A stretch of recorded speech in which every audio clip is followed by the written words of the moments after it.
কি দরকার ছিল আপনার 14 লক্ষ ঘরহীন ভূমিহীন মানুষকে পাকা ঘর তৈরি করে দেওয়ার?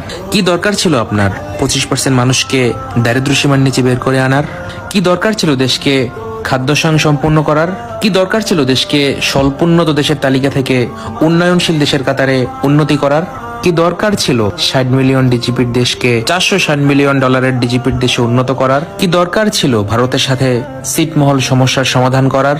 কি দরকার ছিল দেশের সমুদ্রের সীমানা বাড়ানোর? কি দরকার ছিল মুক্তিযুদ্ধের স্টোজিক ইতিহাস ফিরিয়ে আনার? কি দরকার ছিল রাজাকারের বিচার করার? কি দরকার ছিল বঙ্গবন্ধুর হত্যার বিচার করার? কি দরকার ছিল 3000 মেগাওয়াট বিদ্যুৎকে 16,000 মেগাওয়াটে উন্নতি করার? কি দরকার ছিল $600 মাথাপিছু আয়কে $2,800 উন্নতি করার? কি দরকার ছিল প্রতি বছর বিনামূল্যে 35 কোটি বই বিতরণের? কি দরকার ছিল বঙ্গবন্ধু টানেল করার? কি দরকার ছিল মেট্রো রেল তৈরি করার? কি দরকার ছিল সারা বিশ্ব